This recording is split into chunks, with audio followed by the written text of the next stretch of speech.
RDS et Balco présente le petit paquet.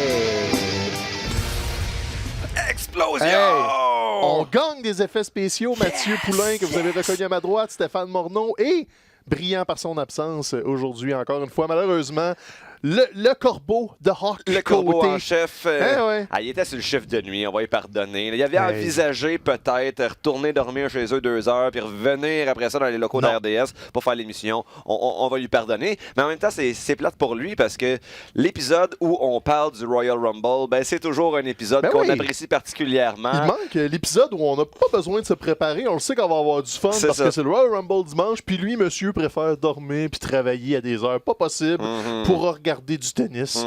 Tes choix de vie sont discutables de Hawk. Nous autres, on veut parler du Royal Rumble. Comme si toi, t'étais un modèle en termes de choix de vie. Mes choix de vie sont irréprochables. Mes choix alimentaires, c'est une autre question. Ouais, c'est plus ça. C'est pas la même chose. La vie n'est pas la nourriture, Mathieu, même si des fois, on confond les deux. Même si ça, tes graines des Doritos, tu manges avec du lait pour déjeuner. Hey, c'est pas bête, ça. Ça ferait comme une petite flottant. Ou du lait au chocolat, ouais, c'est ça.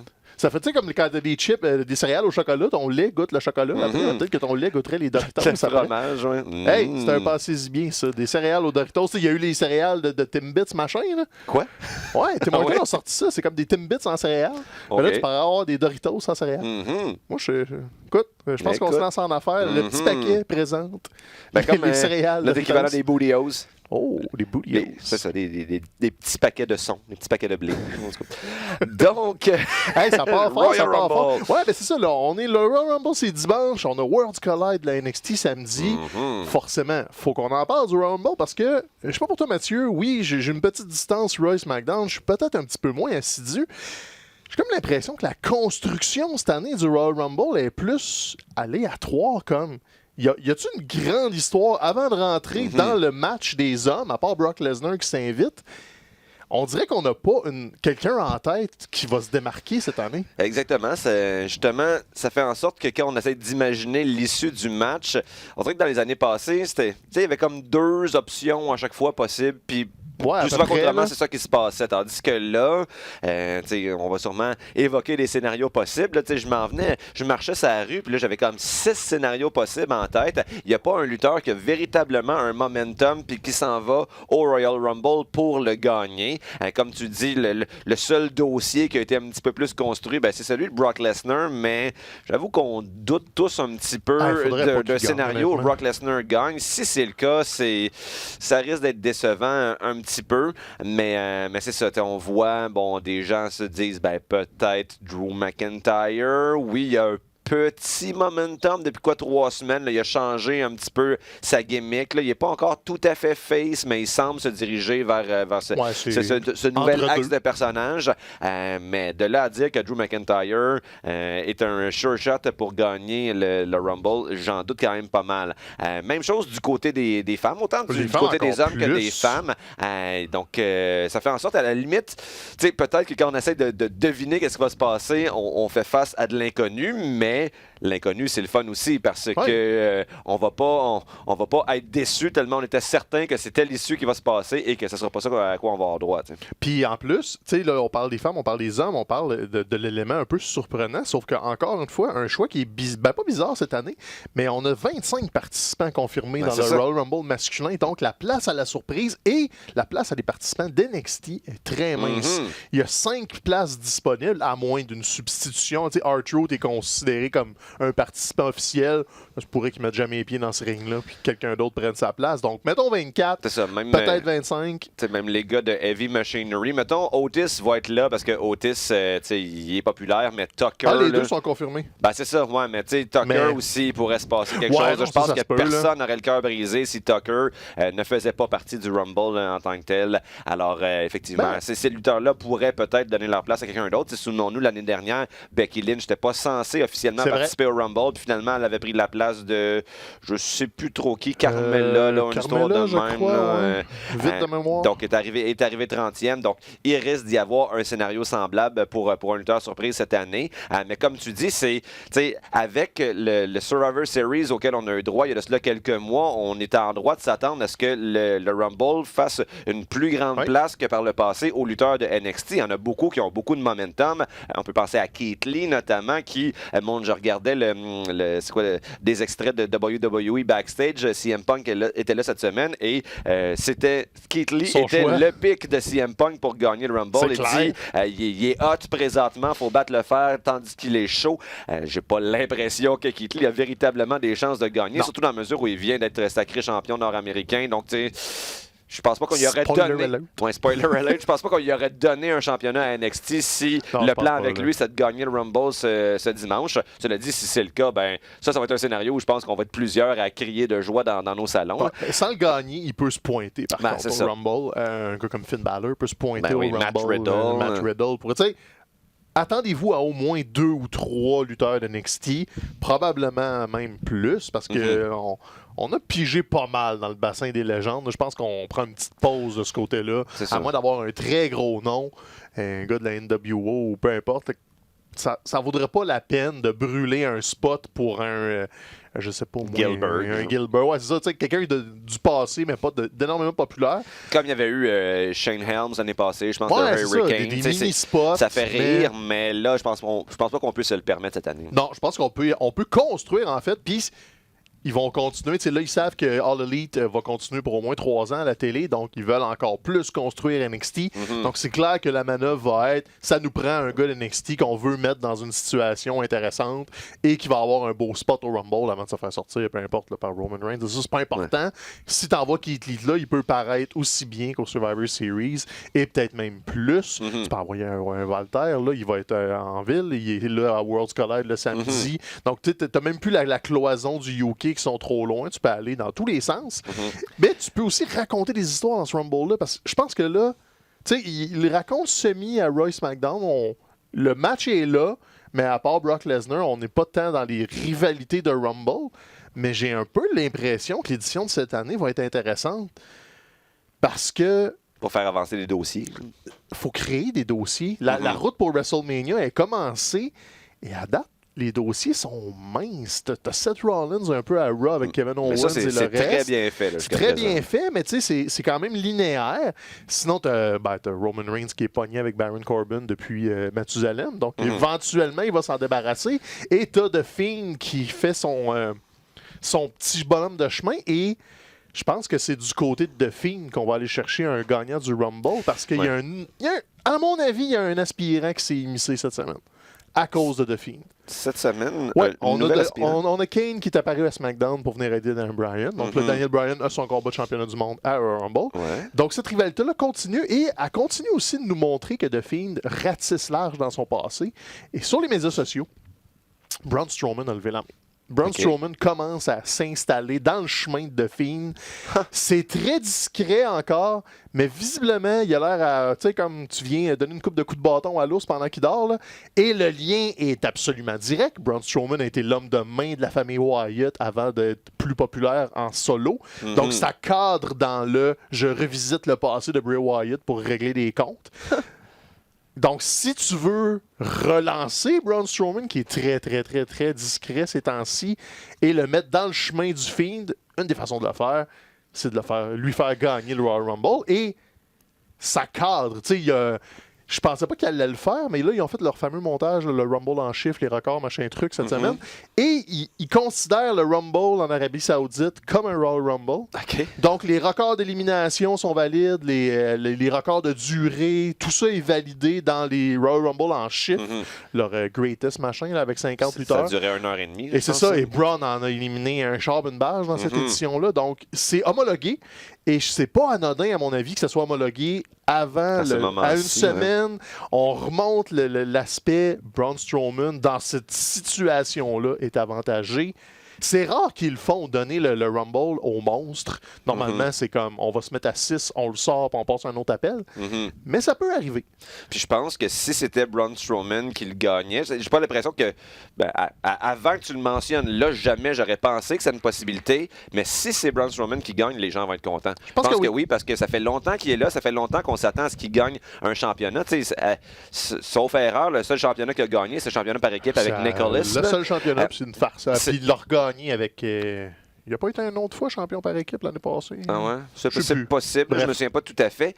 Seule hésitation que j'ai par rapport à ça, tu te dis, il se passe pas grand-chose avec Braun Strowman ces temps-ci.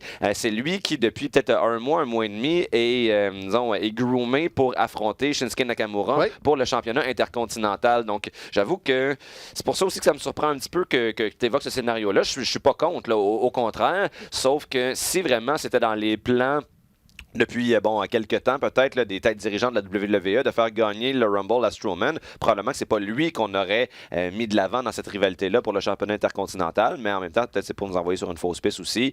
On sait pas. Peut-être... non, en fait, c'est ça. J'aime quand même ton scénario et ça pourrait être effectivement quelqu'un qui, de façon crédible, pourrait être une véritable menace pour The Fiend.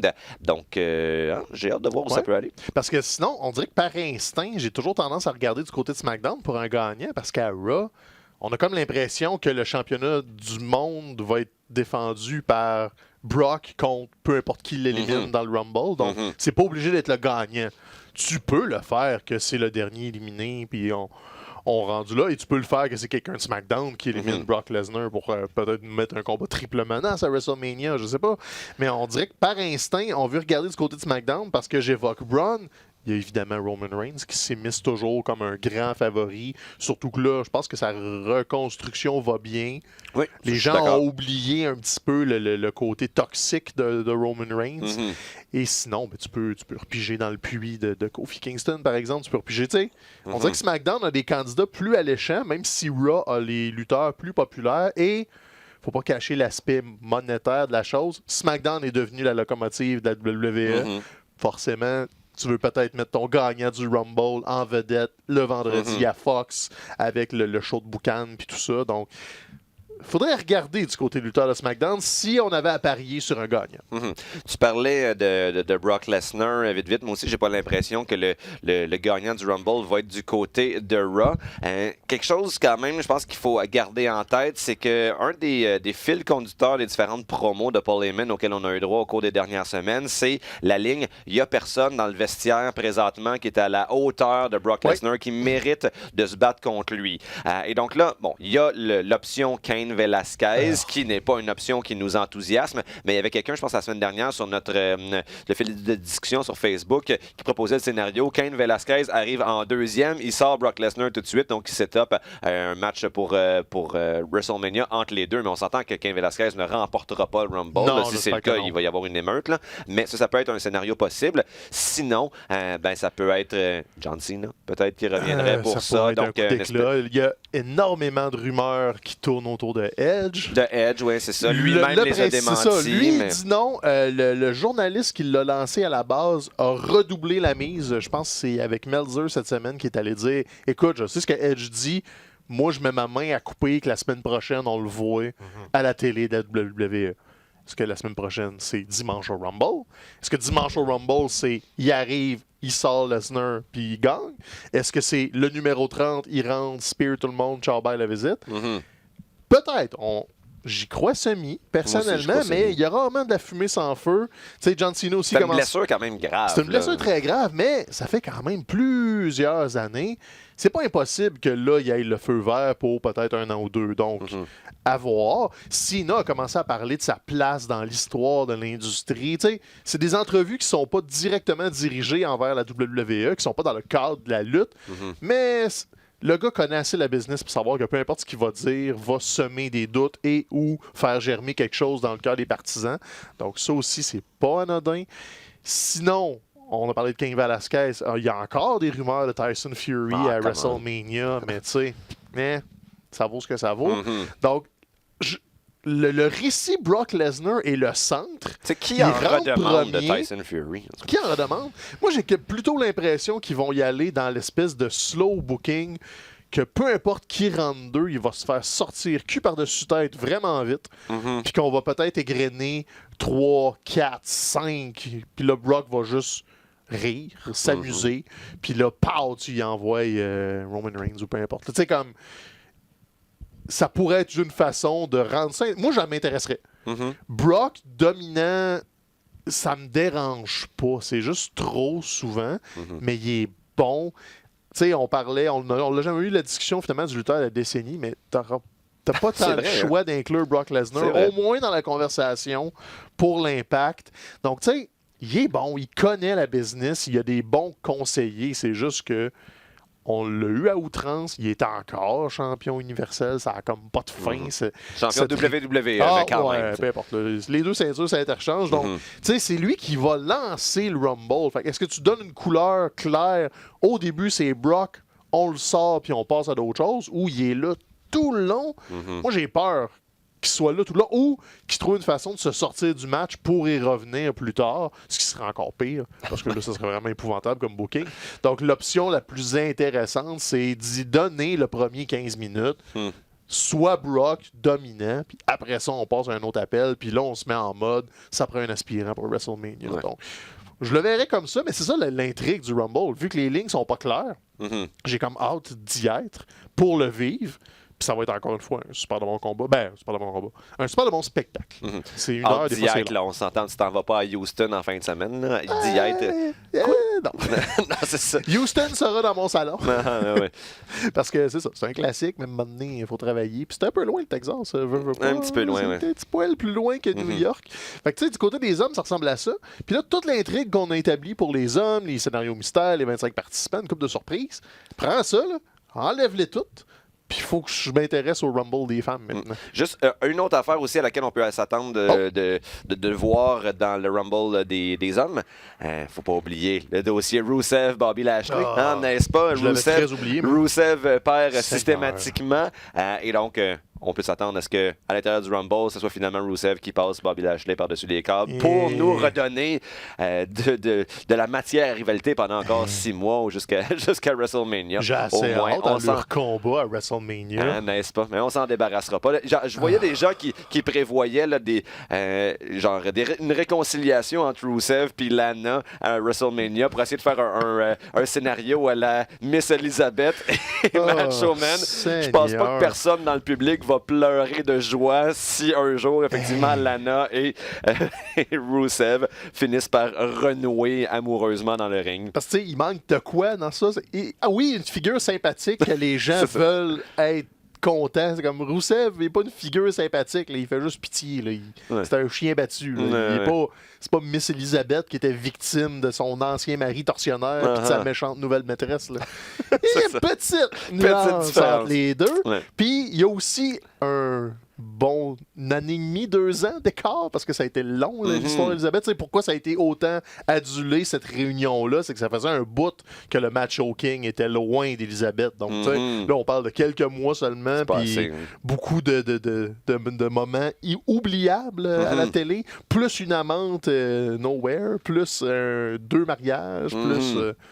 je t'en ai... Désolé d'avoir ouvert cette porte-là, mais je considérais qu'il fallait quand même l'évoquer au passage. En plus, passons du coq à l'âne, c'était encore le combat principal de Raw. Mais oui, puis il a duré comme 4 minutes. Un genre de combat de l'année qu'il y a eu plus tôt dans la carte, un changement de championnat par équipe, mais c'est encore ce maudit angle niaiseux-là qui finit le 3 heures de Raw. C'est insultant. Carrément, c'est juste insultant. Là. Rendu là, dis aux fans, regarde, l'émission finit à 10h30, la dernière demi-heure, c'est pas pour vous autres. Je sais pas c'est pour qui, là, mais c'est pas pour les fans de lutte, c'est pas pour les amateurs. C'est pour nous permettre d'aller nous coucher plus tôt, dans le fond. Fait que tant mieux, à la limite. Tant mieux. Écoute, fait que c'est ça. C'était mon impression express de Raw. On pourrait y revenir peut-être dans la construction, parce que je voulais sauter du côté des fans. Parce que c'est ça, on a les 2 championnes féminines sont installées, mais sinon, on a 5 participantes, et c'est pas mal Charlotte qui est à l'avant-plan de tout le monde. Sinon, c'est Alexa, Nikki Cross, Sarah Logan et Natalia. Donc, regarde, tout est sur la table. On s'attend à ce qu'à peu près toute la division féminine passe faire son tour. De la division féminine de NXT aussi, on va en avoir besoin pour casser le monde. On va avoir besoin de renfort NXT. On prévoit un retour de Naomi aussi dans le cadre du Rumble féminin. Un retour de Naomi et les pronostiqueurs un peu futés pensent que c'est Shayna Baszler qui aurait les meilleures cotes pour rentrer gagner. Je sais pas si j'y crois. Moi, elle est encore à la NXT, elle est encore présente. Elle a tellement été forte. Ce serait une façon différente de la sortir de NXT. Mais ils l'ont un peu faite avec Asuka. Donc, elle a gagné le Rumble, mais elle était déjà installée à la WWE. Donc, Tu sais, c'est pas exactement la même transition. Puis là, ça ferait comme là, c'est le 3e Rumble féminin, si je me trompe pas. Oui. Donc, tu en aurais 2 de 3 à des anciennes championnes NXT. C'est peut-être un peu trop. C'est peut-être un désaveu de ta division actuelle. Mais d'un autre côté, qui s'impose assez, à part Charlotte, pour aller gagner ça? Et s'installer un Charlotte Becky again.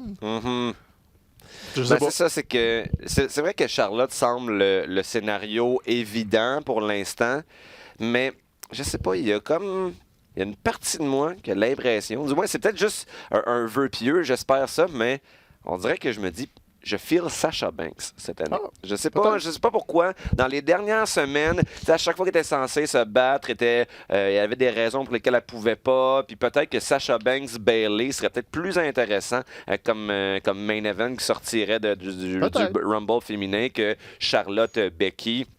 Bon, le Charlotte Becky, en fait, va affronter Asuka au Rumble. Je ne sais pas si ça va être une fin de match qui va être satisfaisante. Moi, je trouve que cette rivalité-là est bonne. Et tant qu'à revoir Charlotte Becky à WrestleMania, je préférerais qu'on continue de construire Becky Asuka et qu'on nous donne un match là, vraiment très, très, très impressionnant à WrestleMania. Je pense que ça, c'est plus payant. Et peut-être pour cette raison-là, je verrais quelqu'un, encore une fois, du côté de SmackDown remporter le Rumble et j'irais du côté de Sasha Banks. Pas parce qu'on a eu tant d'indices par le passé, mais c'est parce que j'ai l'impression que Sasha Banks est mûr pour un moment qui serait plus important. Là. Je me semble qu'au début, là, quand on a été introduit aux 4 Horsewomen, Sasha Banks était beaucoup mise de l'avant. J'avais l'impression que c'était peut-être elle, la grande vedette qui allait sortir de ce quatuor-là. C'est pas vraiment ce qui s'est passé au cours des dernières années, mais j'ai l'impression que c'est pas brûlé, Sasha Banks, pour autant. On est dû pour quelque chose de gros de son côté. Donc, voilà, c'est pas une prédiction, mais c'est un souhait de voir Sasha Banks sortir vainqueur de ça. Sinon, j'ai l'impression que si c'est une fille qui sort de NXT, on va faire comme OK, mais ça sort d'un peu nulle part. On verra bien. Et Rhea Ripley, il participera pas dans le fond parce que elle a été annoncée pour comme faisant partie d'une espèce d'émission Watch Along. Tu peux regarder sur le network du monde regarder le Rumble. Fait qu'elle va faire partie de ça. Donc, en même temps, tant mieux. Comme tu dis, il faut la protéger. C'est la championne NXT. Elle va aller dominer à NXT. Elle n'a pas besoin d'aller se pointer au Rumble. Tu sais, là, c'est le scénario optimiste de Mathieu. Moi, c'est tout ce que j'ai peur dans ce scénario-là. Vas-y. Parce que Charlotte est comme le choix évident. Là, j'ai peur qu'on puise dans le sac à clichés. Donc, les championnes par équipe dysfonctionnelles, Charlotte Becky, qui vont finir par aller s'affronter à Wrestle. Ils vont être champions par équipe, ils vont se dire non, c'est beau, ça ne nuira pas à notre amitié, blablabla. Ils vont être championnes par équipe. Ah oui, c'est l'étape 2. Tu fais gagner le Rumble à Charlotte.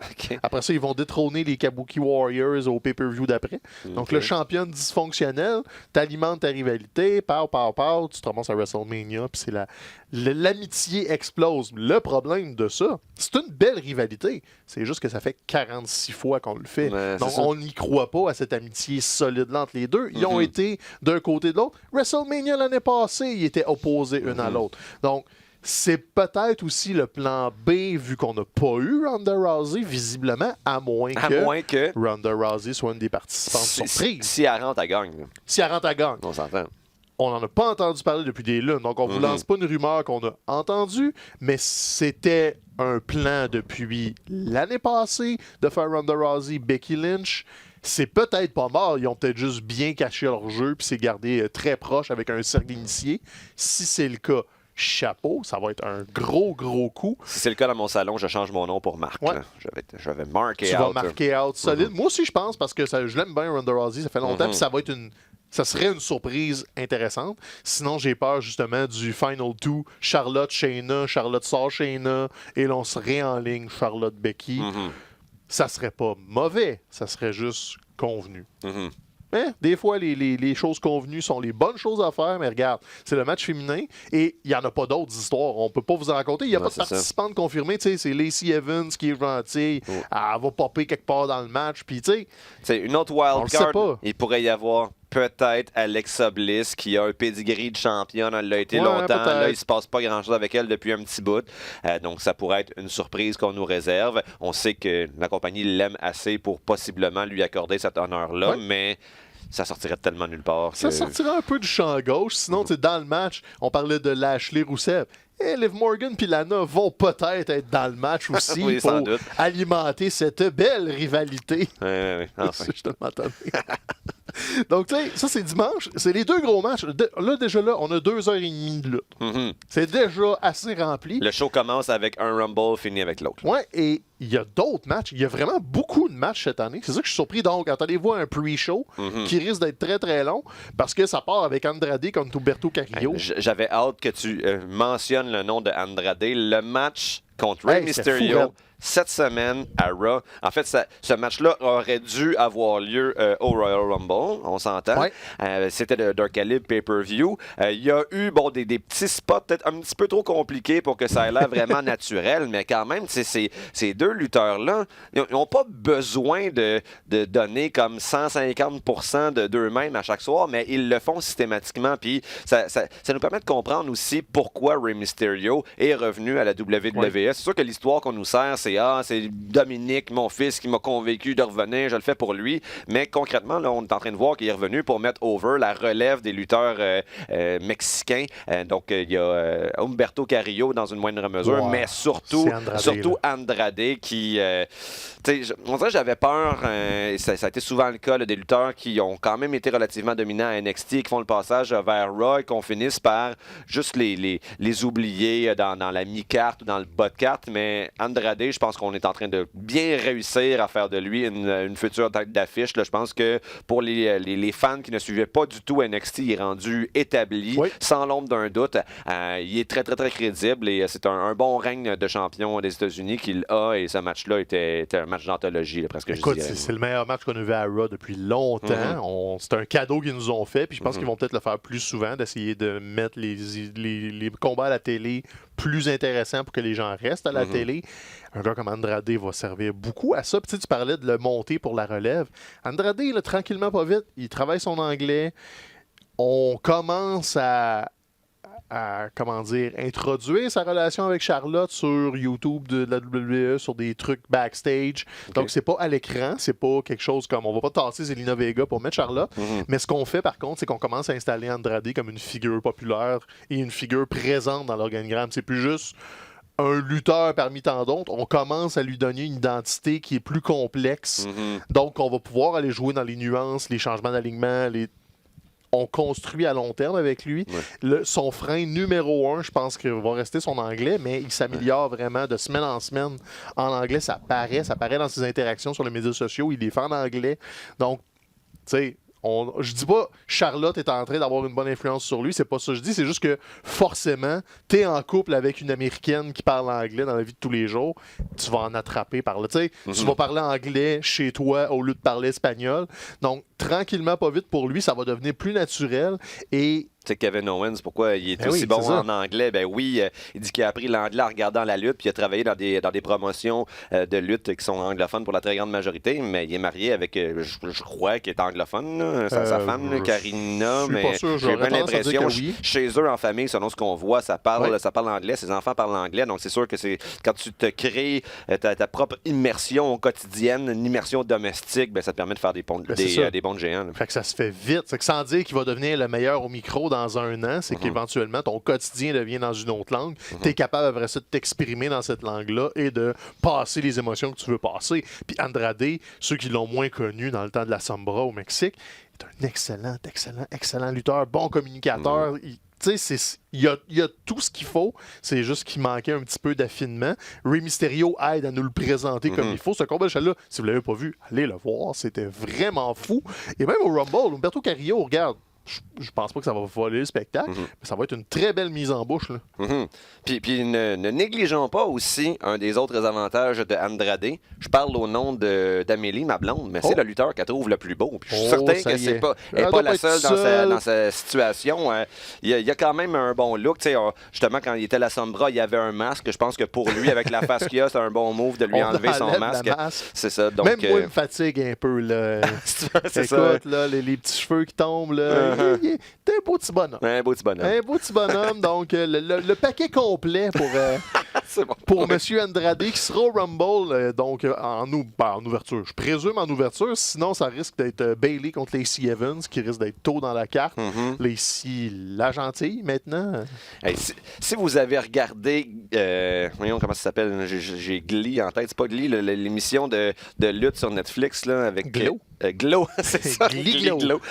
Glow, il y a le personnage de Liberty Bell dans cette émission-là. Lacey Evans, en gentille, c'est précisément Liberty Bell, l'américaine blonde patriotique.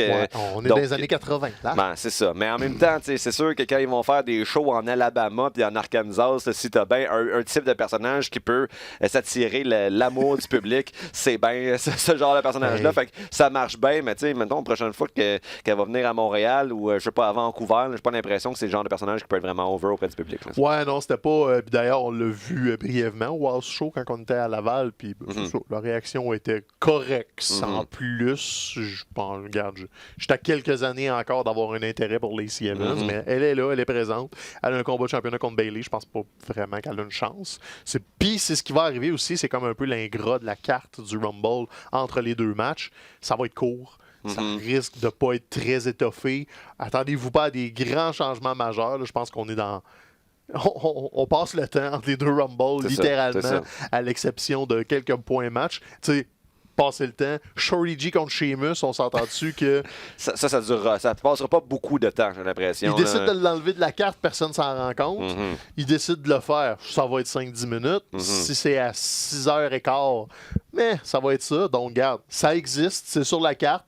On a zéro attente. Sheamus est revenu. Tant mieux pour lui. Je suis un fan de Sheamus. Je suis content. J'aimais son Mohawk. Là, il n'y a plus son Mohawk. Je trouve ça plate. Ouais. Je suis content qu'il n'ait pas trop changé, par contre, son personnage. Ça a l'air qu'il y a eu une couple d'entrevues comme quoi ils ont soumis des trucs. Il faudrait que tu changes des affaires. Ils voulaient le transformer en Jack Gallagher 2. Là, puis c'est comme... Non, regarde, Sheamus, ça fait 15 ans qu'il est là. On sait c'est qui. Là, il fait juste nous le ramener. C'était un gars qui kick des culs. Puis une des meilleures versions de Sheamus à laquelle on a eu droit lors des dernières années, c'était avec Cesaro dans The Bar. Là, Cesaro est occupé, entre guillemets, avec ses Sami Zayn, Shinsuke Nakamura, mais il n'est pas vraiment mis de l'avant dans ce petit groupe-là. J'espère, en fait, que dans un scénario où d'ici WrestleMania, peut-être que Sami Zayn et Shinsuke Nakamura, ils commencent à avoir des frictions entre les deux. J'espère qu'on va revoir Sami Zayn se battre là, d'ici peu, parce qu'il est très bon comme manager. Là. J'aurais jamais pensé, là, mais c'est un des meilleurs qu'on a. Puis visiblement, la compagnie lui fait confiance parce qu'à chaque semaine, il y a une place quand même importante dans le show. Cela dit, tu peux pas faire tant de millage, j'ai l'impression, avec cette dynamique actuelle. Et donc, si finalement le groupe finit par se scinder, ben Cesaro, il va se retrouver encore à rien faire. S'il vous plaît, de grâce, ramenez-la avec Sheamus. C'était une équipe qui était dominante de bord. J'aimerais ça les revoir. Moi, je n'haïssais pas de League of Nations. Moi, je relancerais la League of Nations. Ouais, avec Wade Barrett. Ça a juste mal été fait. J'aimais l'idée d'un groupe de méchants de partout. C'est comme, il n'y avait aucun là-dedans qui avait une gimmick. Ils pitchent tout ensemble. C'est des pas fins d'ailleurs. C'est correct. Moi, j'aimais l'idée. Ça a été fait tout croche. Mais regarde. Peut-être une League of Nations 2.0. J'ai dit Wade Barrett, étais-tu dans ça? Il y avait Alberto Del Rio. C'était Del Rio, Barrett, Rusev, puis Sheamus de mémoire. Il me semble que puis ils ont-tu été plus que 4? Je suis pas sûr. Non, il y était 4. Oui, c'était les 4 coins négociés. Dans le temps que Rusev était encore un Russe ou un Bulgare. C'était mêlant. Mais tu sais, avec du recul, ils ont eu autant d'impact dans le WWE que les Social Outcasts. Là, fait que... un peu. Il y a eu le championnat du monde. Il y en a un de la gang qui a été champion. C'est Sheamus qui a eu le championnat brièvement avec Roman Reigns à y stripper. C'était comme les pas fins autour de Roman Reigns pendant que Roman Reigns nous tapait ses nerfs. Parce qu'il y avait Cash-In, son Money in the Bank. Quelque chose de genre. Fait que, l'idée était là de les mettre gros, mais ça a été fait. Ils ont passé dans le rouleau compresseur de Roman Reigns, puis ça a été très vite oublié. Moi, j'haïssais pas ça. Parenthèse de même. Donc, parlant justement de Roman Reigns et de match de remplissage, ben, il réaffronte King Corbin, cette fois dans un Falls Count Anywhere, parce que je sais pas. Est-ce que les deux ont aussi été confirmés pour le Rumble? Oui, les deux sont dans le Rumble. Roman Reigns, oui. Baron, je me souviens pas, par contre. Roman est le premier sur la liste en haut. Donc, oui, King Corbin est là avec tout son entourage. Bon. Sauf Bobby Roode, parce que tout le monde s'en torche de Bobby Roode. Fait que tu sais, un Falls Count Anywhere, ça, c'est un match qui, bon, contrairement à Shorty G puis Sheamus, risque de s'étirer un petit peu parce que pour que ça vaille la peine, il faut donner la chance au lutteur de sortir du ring, d'aller se promener un petit peu partout. Là. En plus, quand il a essayé de hyper le match à SmackDown, Roman Reigns a dit, bon, on en profite, on est dans un stade de baseball. Un stade de baseball, c'est gros. Je vais essayer de maximiser l'espace avec cette stipulation-là. Donc, je vais vraiment avoir des petits spots dans un dugout de baseball. Mais bon, on verra bien qu'est-ce qui va se passer. D'être fermé, là, mais... Ou le spot où, genre, il y avait quelqu'un dans la caméra là, qui allait voler les signaux des équipes adverses. Ça pourrait être un beau clin d'œil. On est dans ce stade-là. On est dans ce stade-là, oui. Un petit coup de poubelle. C'est ça. C'est bon. Puis, mais, fait que c'est ça. La seule affaire, c'est que, tu sais, aussi, quand on imagine des scénarios de vainqueurs du Royal Rumble, c'est sûr qu'on ne peut pas évacuer complètement le scénario où Roman Reigns gagne. Ça reste quand même un des gros noms de la compagnie. Puis justement, il est dans la route de sa rédemption. Ça va bien. Donc, il y aurait la possibilité qu'il gagne. On pourrait le voir, lui aussi, comme un adversaire pour The Fiend de WrestleMania. Ça fonctionnerait, ça serait assez naturel. Mais en même temps, de donner à Roman Reigns un match qui va être exigeant physiquement contre Baron Corbin pour ensuite lui faire gagner le Rumble, j'avoue que ça me surprendrait. T'as comme le bon raisonnement, mais t'as pas la bonne conclusion. Jusqu'à la conclusion. C'est exactement ce qui va arriver. Il va avoir un match difficile contre Baron Corbin avec 3 millions d'interventions. Il va se faire battre loin dans le stade, incommodé, enterré en dessous d'une pile de palettes, name it. Pour qu'on se pose la question, est-ce que Roman Reigns va être capable de se rendre au Royal Rumble? Puis là, tu vas le laisser tirer ça tout le long, puis jusqu'à 22, 23. C'est ça, il va arriver en boitant, avec de la bouffe à chien partout. Puis le Corbin va être là dans le ring avec Dolph, puis ils vont comme faire... Oh my God, il est là! Puis il va avoir peur, puis là, tu vas avoir un gros héros qui arrive. Mais tu vois, c'est ça qui est le fun du Rumble de cette année. Il y a tellement d'affaires qui peuvent se passer, tellement de scénarios qui nous apparaissent plausibles. Je suis quand même hypé. En plus, qui dit Royal Rumble dit pool de Royal Rumble. Donc, il y a de l'argent à faire. Plus le fun à faire. Faites le pool du Rumble. On ne sait pas si on va partager notre version, là, mais en très bref, c'est pas compliqué. Vous choisissez des numéros. Mettons que vous êtes 6 à votre party. Vous choisissez chacun des numéros dans l'ordre. Mettons, toi, tu prends le numéro 1, moi, je prends le numéro 30, l'autre prend le numéro 27. Vous passez les 30 numéros comme ça. Fait que là, quand le Rumble commence, ton lutteur devient le numéro. Donc, tu te mets à avoir 4-5 poulains dans la course. Des fois plus, des fois moins. Toujours plus de poulains. Toujours plus de poulains. Vous gagez là-dessus. Et là, tu te ramasses à encourager R-Truth pour qu'il gagne, alors que tu sais qu'il n'y a aucune chance, mais c'est ton dernier qui reste. C'est important aussi. Non seulement quand tu hérites d'un lutteur parce que tu as pigé le numéro de son entrée, il faut que tu le soutiennes contre vents et marées. Là, ça, même si tu as R-Truth, si tu as Bobby Lashley, là, tu n'as pas le choix de cheerer. Donc, c'est ça. Il faut trouver des... C'est une longue soirée, là, des galas comme le Royal Rumble, donc il faut trouver des moyens comme ça de se garder attentif, et ça, le pool, c'est une excellente solution. Ouais, c'est une excellente solution. Donc, on pool, tu peux même mettre une petite gageure sur le côté sur le sort de Roman Reigns. Est-ce qu'il va se rendre ou se rendre pas? Et sinon, le dernier combat qui reste, The Fiend, on en a parlé un petit peu par la bande, très populaire encore. Et là, c'est le match retour contre Daniel Bryan, cette fois dans un match de strap. Ah oui, c'est vrai. On se donne des coups de strap au lieu de s'arracher les cheveux. Et... c'est pas, il n'y a pas une strap qui se donne des coups, ils sont attachés les deux. Tu finis toujours par te frapper avec la strap que tu es attaché avec. Il y a même des bruits on a des effets sonores à la strap. Bravo. À la technique, habitué des sadomaso et des soirées un peu divergentes, a tout ça à portée de main. Je dis strap, ciao, un coup de fouet. Si je dis un coup de corde, quelqu'un qui se fait attacher, non. Tout ça pour dire que D-Bry et The Fiend continuent la rivalité. Là, on a le Daniel Bryan, c'est fait. Le Yes Movement, c'est revenu. Alors, on a ramené Kane pour le clin d'œil à Team Hell No. Donc, Daniel Bryan en très, très gros face, c'est pas mal installé. J'étais un peu déçu parce que ça ferme quasiment la porte à la possibilité que Daniel Bryan vienne gagner le Rumble. Parce que là, à un moment donné, ça fait beaucoup de « Ah, il n'est pas inscrit, il y a un combat, tu sais. À un moment donné, tu peux pas le faire 6 fois dans la même soirée. J'ai comme l'impression que Bryan va avoir la courte paille de cette histoire-là. Ça serait quand même surprenant de faire gagner... Mettons, s'il gagne le Rumble, c'est pour challenger The Fiend à WrestleMania, mais ça fait 2 matchs qu'il y a contre lui, donc on serait un petit peu trop dans la redite. Là. Je pense, autant j'aime Daniel Bryan, il n'y a aucune chance de gagner le Rumble. Il pourrait challenger Brock, mais tu sais, encore là, c'est ça, tu le dis...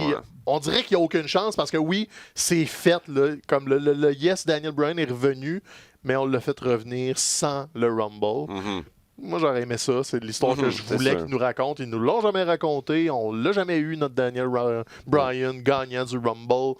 J'étais encore un peu amer de ça. Puis j'ai pas l'impression que c'est cette année. Et j'ai pas l'impression qu'il va ressortir de l'événement champion non plus contre The Fiend, qui est encore beaucoup trop fort, beaucoup trop présent. Il reste champion jusqu'à WrestleMania, ne serait-ce que pour avoir une entrée qui va nous traumatiser à vie. Oh, ouais. Puis tu sais, là, c'est ça. Le match de strap, c'est un autre prétexte pour. Tu peux finir ça de plein de façons. Et maltraiter Bryan, qui est capable de prendre beaucoup dans ce genre de combat-là. Tu fais encore sortir de Fiend très fort. Donc, ça va être. Attendez-vous à voir le dos de Daniel Bryan. Probablement, tu méfies des coups de strap. Sans doute. Parce que sinon, c'est. Voilà, des coups de strap. Parce que c'est pas des combats très intéressants sinon. Donc, j'espère juste qu'ils vont nous raconter une belle histoire. Parce que. Non, ça, ils en sont capables. Ça nous rappelle des mauvais souvenirs des années 70-80 avec les dog collar matchs puis des trucs comme ça. C'est toujours très long. C'est pas très intéressant. Ça, il disait la strap, là, si je me souviens bien des explications, ils disent la strap est attachée à leur poignet, me semble. C'est ça, c'est pas à la taille. C'est une strap de genre, je sais pas, une dizaine de pieds, donc t'es toujours attaché à l'autre. Puis c'est ça, tu peux l'utiliser comme tu veux, mais la psychologie du combat est à peu près toujours que t'empêches ton adversaire de se sauver. Fait que s'il veut s'en aller, tu le tires. Tu peux l'étrangler avec. Il y avait eu quelque chose de semblable une couple d'années, c'était Roman Reigns contre Rusev. C'était le Russian Chain Match, là, me semble, mais c'est juste une chaîne. Toujours la même variance. Les plus nostalgiques se souviennent de Steve Austin qui avait varlopé Savio Vega dans ce qu'il avait appelé un Caribbean Strap Match. Fait que c'était juste un prétexte pour que Austin donne des coups de strap à Savio Vega pendant 10 minutes. C'était quand même le fun. Mais bon, on s'attend à ça. Ça ressemble à ça, le Rumble. Ça, c'est dimanche. Samedi, on n'a pas de takeover cette fois-là. C'est la première, pas la première édition, mais c'est la nouvelle formule. On s'éloigne des takeovers collés au gros pay-per-view. Là, on va avoir un Worlds Collide. Et ça, le Worlds Collide, on en a eu un l'année passée. Ça veut juste dire que les deux NXT s'affrontent. NXT UK contre NXT nord-américain dans des combats mix and match avec... il y a des enjeux, oui, les combats de championnat, mais c'est quasiment un brand supremacy encore une fois. L'année passée, j'ai l'impression que le Worlds Collide était plus passé inaperçu un peu dans la programmation annuelle. Cela dit, cette année, on a profité justement des dernières semaines de la programmation hebdomadaire de NXT pour vraiment mousser cet événement-là. D'autant plus que là, hier soir, donc mercredi, c'était les demi-finales de la Dustin Road Classics, Tag Team Classics, et ce qui est bien, c'est que justement, parmi les deux équipes qui vont s'affronter en finale, il y en a une qui représente NXT nord-américain, l'autre NXT UK, mais c'est même pas dans le cadre de Worlds Collide que ça va avoir lieu. Donc, on sent qu'il y a quand même une volonté de construire une rivalité, même qui dépasse les gros galas, comme ça, entre ces deux branches de NXT. Donc, ça, c'est un match qui n'aura pas lieu ce samedi, mais si on regarde ceux qui vont avoir lieu, on en a parlé un petit peu la semaine dernière, c'est quand même alléchant. Moi, j'avoue, Ilya Dragunov, je ne l'ai pas encore vu en action. Toi et François, vous me l'avez hypé pas mal. Je pense qu'en fin de semaine, ça va être mon occasion de rentrer en contact avec lui. S'il y en a d'autres dans le cas de Mathieu, c'est quelque chose, parce que c'est ça, on dit que c'est pas un takeover, mais la carte est aussi bonne qu'un takeover à cause que NXT est à la télé. On a installé aussi des trucs depuis Survivor Series. Il y a des entités NXT qui sont plus fortes et c'est le thème de Worlds Collide, c'est justement l'affrontement. Et le Worlds Collide ici, c'est Imperium du côté de NXT UK, le gros clan fort avec Walter, le champion, contre Undisputed Era, le clan fort en Amérique du Nord avec Adam Cole qui est le champion et tous les autres champions, sauf Roderick Strong qui vient de la perdre. Donc ça, on le construit là, depuis plusieurs semaines, mois. Undisputed Era est allé au dernier NXT UK. C'était Cardiff ou Blackpool? Je me suis Cardiff, me semble. Combat de championnat du monde à Walter. On est venu interrompre et s'attaquer à Walter. Walter et sa gang d'Imperium sont venus récidiver cette semaine à NXT. On a coûté la place dans le Dusty Classics à Undisputed Era. On a aidé Grizzled Young Veterans à gagner. Donc, Imperium aussi a perdu contre les Bros. Donc, on construit là, dans tous les raccoins où on peut, cette rivalité-là se fait construire. La présence d'Imperium est là et les Undisputed Era ont table rase à NXT depuis l'apparition à la télé. Honnêtement, oui, c'est un 4 contre 4, c'est souvent plus chaotique. Mais si vous êtes moins familier avec Imperium, on va le rappeler, c'est Walter, le champion NXT UK.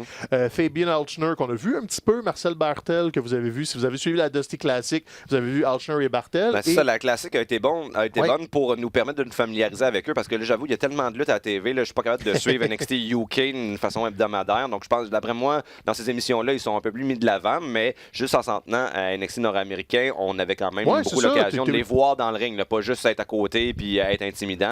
c'est des bons lutteurs. World Collide est installé sans que tu ailles à regarder NXT UK. Puis Alexander Wolf, vous connaissez, c'est un ancien Sanity. Donc, tu sais, puis Undisputed Era, pas besoin de vous les présenter. Donc, ça, c'est le combat principal. Mais ça va tellement pas le meilleur combat de la soirée.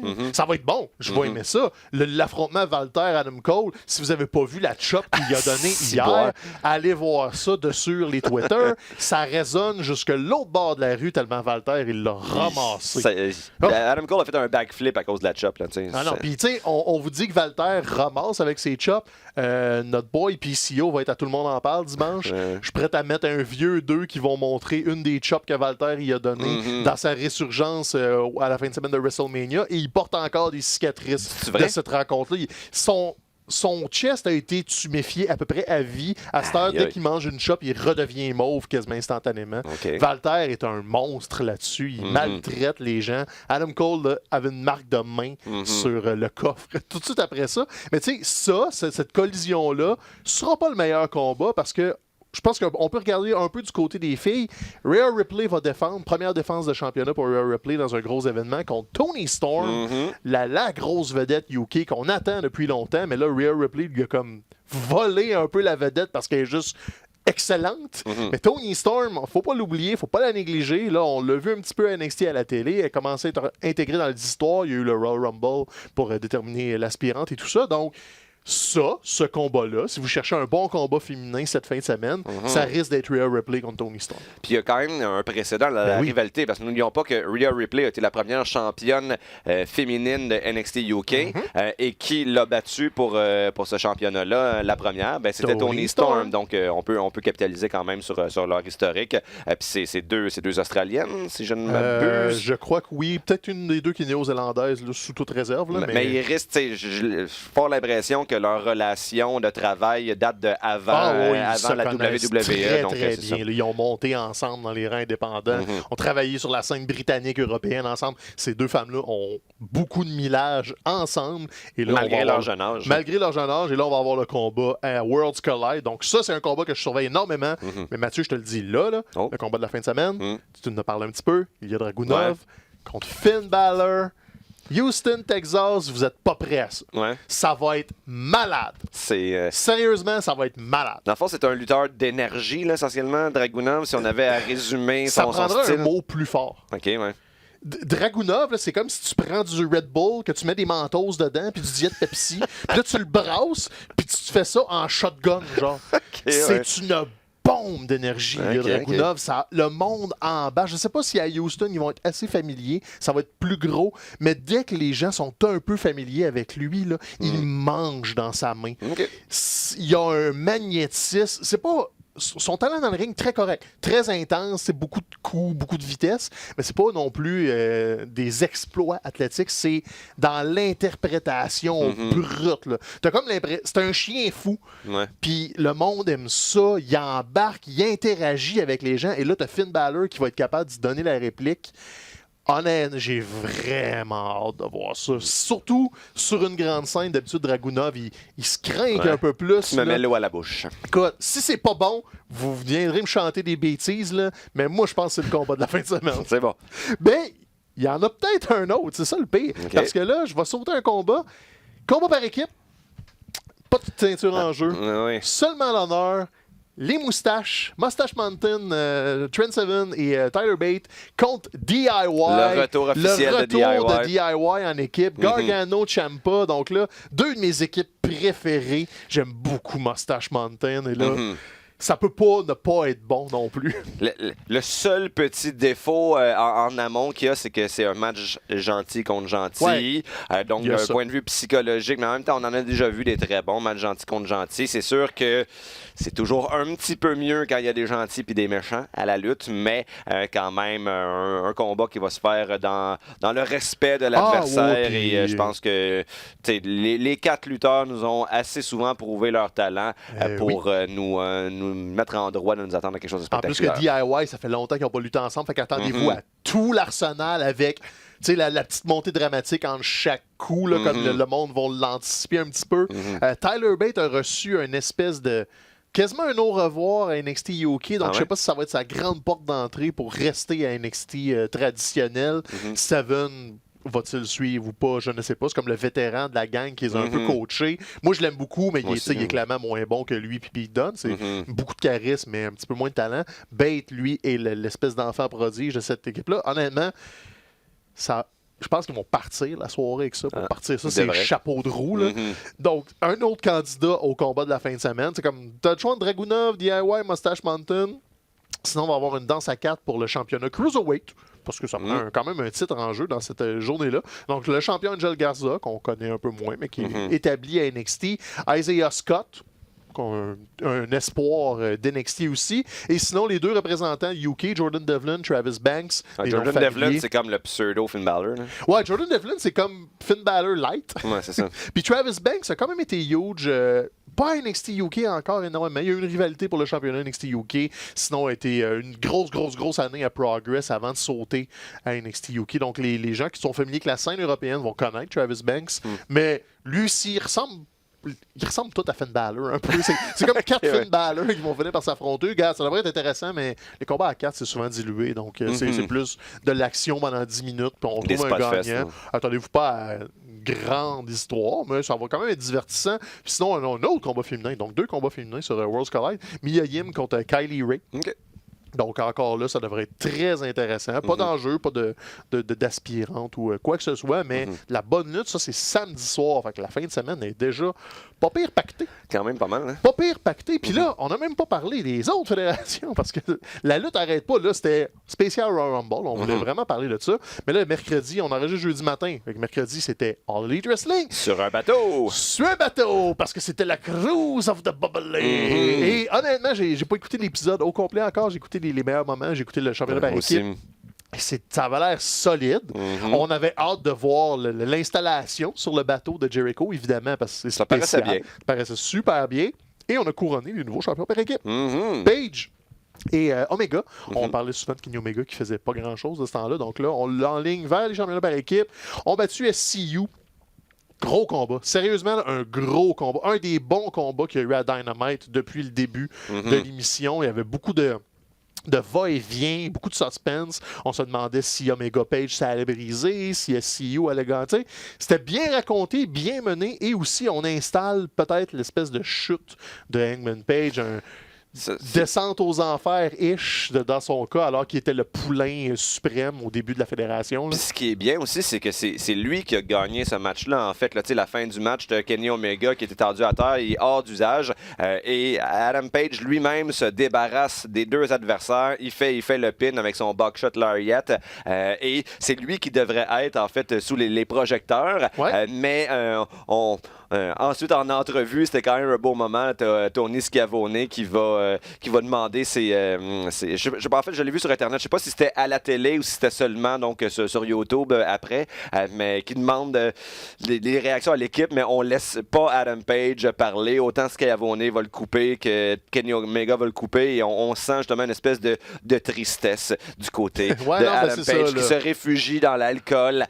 Et donc, ça fait en sorte que c'est une histoire quand même qui est intéressante à suivre. Moi, c'est un lutteur que j'ai plus ou moins suivi avant, mais là, je commence à voir l'intérêt derrière lui, et surtout si peut-être il est pour devenir un méchant. Ça fait toujours du bien à la personnalité d'un lutteur être méchant. Là, avant les fêtes, on parlait de peut-être faire passer Kenny Omega chez les méchants pour le relancer, mais peut-être que c'est Hangman qui gagnerait à justement avoir une période plus sombre pour aller affronter les Bucks, aller affronter Cody, travailler encore avec The Elite, mais de l'autre côté de la clôture, peut-être que ça va nous le monter un petit peu plus. On pourrait peut-être même s'affilier à MJF, on sait pas. Là. Donc, moi, j'aime où ils vont, puis j'aime le fait qu'ils font avec des options puis des variantes.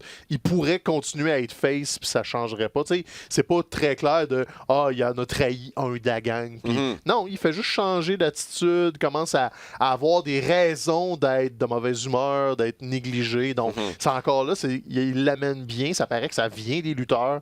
C'est vrai que ça fonctionnerait si on continue à le garder face, parce que de le voir comme ça, se faire négliger par son entourage, ça suscite de la sympathie, de l'empathie de notre part. Donc, ça me donne encore plus envie de le voir gagner. T'sais. Donc, tu sais, ça pourrait être l'inverse. Ça pourrait être les Bucks puis Omega qui deviennent méchants parce qu'ils maltraitent tout le temps. Puis ça devient ta figure sympathique, oppressée par 3 figures dominantes. Donc, tu sais, j'aime qu'ils s'ouvrent les possibilités puis qu'on construise ça tranquillement. Là, on a des nouveaux champions par équipe. Donc, on sort Omega du portrait un petit peu. D'ailleurs, il en a parlé. Oui, Pac va l'avoir son match à un moment donné, mais là, je suis occupé ailleurs parce que là, Pac était fâché, parce que Pac aussi était impliqué dans Dynamite. Il a perdu son combat contre John Moxley. On pouvait s'y attendre. On s'y attendait. John, le pirate Moxley, a gagné son combat. Au Metal Gear Solid. Ouais, un des deux. Donc, devient l'aspirant obligatoire de Chris Jericho. On s'y attendait. C'était gros comme le bras, mais c'était quand même très bien mené. Puis je pense bien que Moxley a des bonnes chances de devenir le 2e champion de AEW. Mais en même temps, tu sais, Jericho fait une bonne job présentement, mais il faudrait pas trop étirer la sauce. En même temps, c'est encore bon. J'ai pas l'impression qu'il y a des signes d'essoufflement, mais normalement, si tu es intelligent, tu vas faire des transitions avant qu'il y ait des signes d'essoufflement. Ben, c'est ça. Puis là, ça va bien. L'Inner Circle est bien installé. Il a réussi à monter toute l'Inner Circle. C'est plus juste Jericho, c'est toute la gang ensemble, avec des combats, notamment 3 contre 3 et tout ça. Le Bobley, tu sais. Tu pourrais vivre sans Chris Jericho quelques mois à la limite. Ça roulerait sans lui. Moxley a repris le championnat des États-Unis à la New Japan, donc ça serait peut-être juste continue d'empiler les accolades. Il est en feu, regarde. Tout ce qui touche va bien. Après ça, tu peux l'envoyer d'impact à n'importe qui. C'est comme tous les combats contre Moxley, on veut les voir, on dirait. On est encore dans l'espèce de liste d'épicerie de « Ah ouais, t'as été longtemps avec la E, mais là, on veut tout voir ces affaires-là. Donc, ce serait pas un mauvais choix. Le pay-per-view est en février, donc on a encore le temps de l'installer. Sinon, ça ressemblait à ça. Le Cruise of Jericho, je ne peux pas trop vous en parler parce que j'ai pas eu le temps de trop le regarder.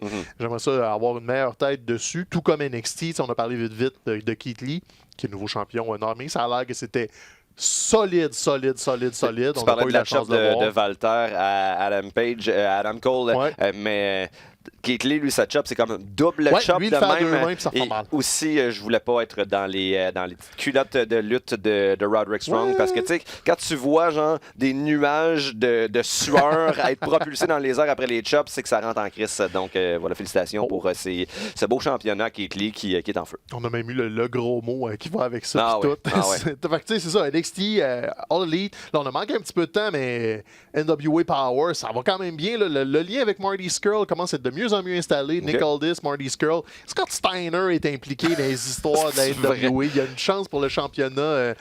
C'est TV, North American, machin bidule. Leur 2e ceinture de champion. Il va être le mathématicien en chef. Écoute, Scott Steiner va nous expliquer tout ça avec des chiffres. Ça va être incroyable. Je l'ai dit rapido. PCO va être à Tout le monde en parle en fin de semaine. Donc, il a réussi le Vera. Tu sais, il y a 2 ans, là, il nous jasait. Quand il a eu son combat avec Walter, il était revenu au Québec, puis il y avait eu une couple de combats dans des fédérations indépendantes. Tu sais, lui, il était confiant que ça allait bien. Il y a les gars m'appellent Détroit, puis tu sais, on l'écoutait PCO, puis un peu comme t'écoutes, genre, un peu amusé, genre, ouais, Gérard, c'est beau. T'es capable de rouler à 150 avec ta Mustang, là. C'est beau, mon petit. Tu sais, on voulait pas le diminuer dans ses rêves, mais on y croyait semi. Parce qu'il est dans la cinquantaine. Il n'y a pas de précédent d'une situation comme la sienne. T'sais. Mais lui, il nous disait, non, ça va, tout le monde m'appelle. Tu sais, là, c'est qu'il visait tellement gros. Il disait, je veux l'Undertaker à WrestleMania. T'sais. Fait que là, on prenait tout ce qu'il disait, puis on l'écartait en bloc. Mais dans tout ce qu'il disait, il disait, je vais être à Tout le monde en parle, je vais parler de mon chemin, puis tout. Puis Vera, il est là. Il l'a fait. Fait que, garde, on a douté de toi, PCO. Puis pour ce que ça vaut, là, ben, on doutera plus. Sérieusement, t'as eu quelques moqueries pour ton cheminement des fois. T'as beaucoup de respect en raison de ton âge et tout ça. C'est tout toi qui le fais. C'est 100% grâce à tes efforts, ton travail, le fait que t'as jamais décroché. Là, sérieux, PCO, peu importe ce qui s'est dit, écrit sur ton cas, gros respect, solide job. Honnêtement, on pourra jamais t'enlever ça. Puis là, tu vas y aller à Tout le monde en parle. Puis j'espère que tu vas avoir ton plus beau sourire. Tu le mérites. C'est vraiment excellent. Donc, regarde, on a déjà fait des petites blagues sur ton cas, sur la coupe de cheveux, sur Name It. Mais on s'en fout. T'as réussi, c'était toi qui avais raison. C'était nous autres qui étaient dans le tort. Donc voilà, PCO. Bravo! Quel excellent travail.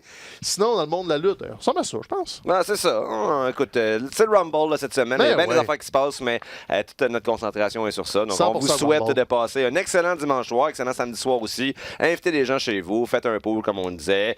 Mangez des légumes. Hein. François n'est pas là. Je peux parler de l'importance de manger ses légumes. Et puis, c'est ça, on s'en reparle la semaine prochaine. On a-tu une minute culturelle ou j'avoue que je ne l'ai pas vraiment préparé. Donc non, pas de minute culturelle. Pas de minute culturelle cette semaine. Tout bad. Allez rattraper les films en nomination aux Oscars, c'est bientôt. Donc, c'est presque tous en salle. Donc, gâtez-vous en fin de semaine. Netflix. Ou sur Netflix. Sinon, nous autres, vous pouvez nous entendre sur iHeartRadio, comme d'habitude, iTunes, Spotify, Google Play, whatever ce que vous utilisez pour vos podcasts. La zone vidéo de rds.ca. Sur les YouTube, on va vous mettre le lien sur Facebook. Et sinon, nous, on se voit la semaine prochaine pour l'après Royal Rumble. Toodaloo, là. Adios!